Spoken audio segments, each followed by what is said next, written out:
Alibaba's Jack Ma still doesn't know how to code, but the charismatic founder does know a few things about perseverance, from convincing China the internet was real to building the Alibaba into an e-commerce giant with $23 billion in sales in 2016 revenue. Ma has shouldered past ample adversity.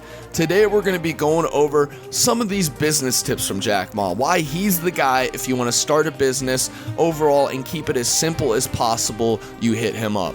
What's going on, guys? JT here with The Wealthy, coming at you with another video. Make sure before the video loads up to smack a huge thumbs up on it. Also, make sure to also subscribe. Let us know in the comment section that you subscribe. That way you can be entered in this month's subscriber giveaway, where we shout out one lucky subscriber who comments down below saying they subscribe and turns on the notification bell. Now, guys, let's get into the 9 business tips from Jack Ma. Coming in at our first spot, we have people need to trust you. From employees to investors, the people who put everything on the line for you must trust you. Ma said that trust was an integral part in Alibaba's success. It's the trust that makes us united, he told Rose. 18 investors trusted me with their hard-earned cash, and because they trusted me, I have to be very loyal to them and loyal to the mission that we have. Ma said that his trust in him and the mission of the company is the most valuable thing he could have, going as far as saying he would take the trust over $1 million per client.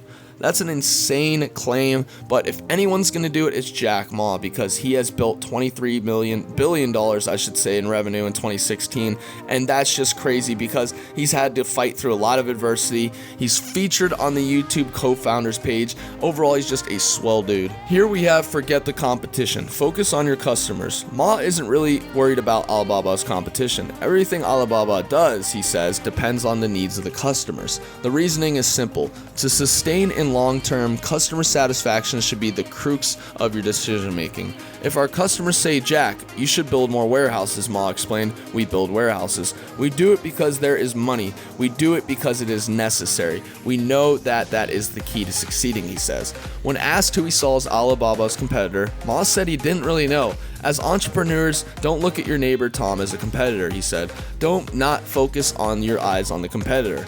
You are too small to focus on your neighbor or competitor. Focus on your customers. Making your customers happy is important. And he hit the hammer right on the nail. That's exactly how you should view business. You shouldn't worry about who you're racing against or if you're going to finish first or last. You should worry about who you're doing it for, who you're trying to make happy. And that's why he's been so successful in the long term. Here we have think of your business in global terms. For Ma, the future is global. He believes small businesses should operate internationally to survive in the long term.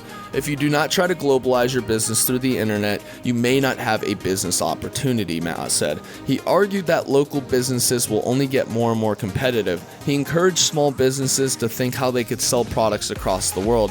He also encourages the use of social media. If you're not promoting your brand online or in some sort of app where there's millions upon millions of consumers, you're not going to be successful. You can't expect that the word of mouth is going to get out and the next morning your business is going to be worth over $1 million.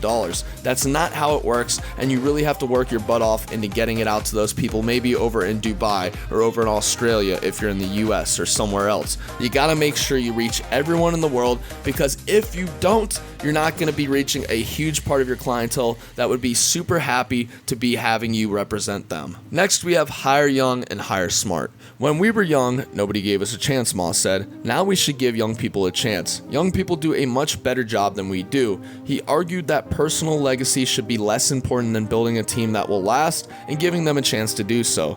In that same vein, Ma says he hires people smarter than him because he knows it's best for the company.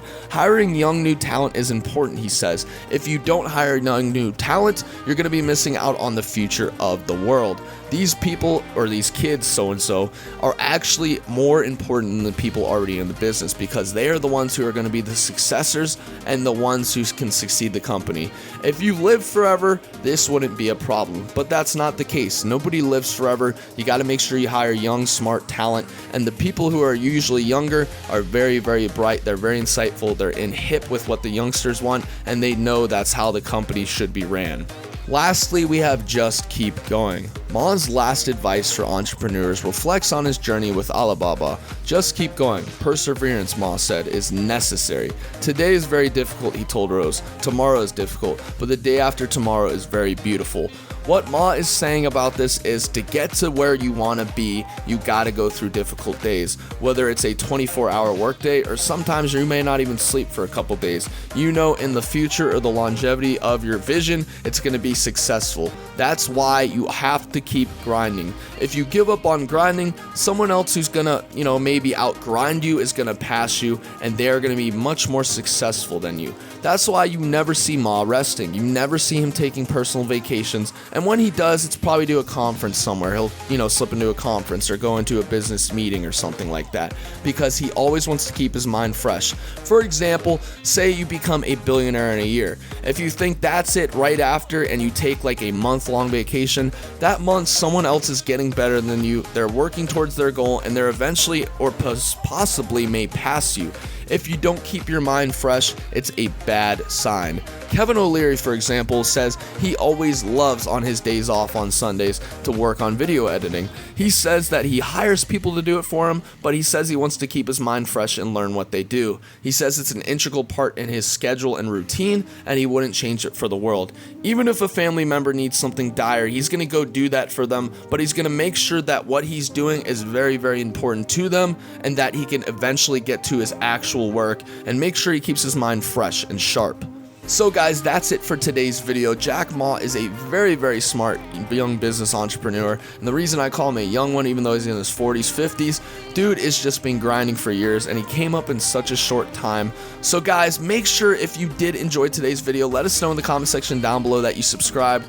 Also, let us know what your favorite business tip from him was. Mine personally was the just keep going, because you got to keep longevity in the future and nothing positive in the past. You got to make sure you're always thinking in terms and long-term success.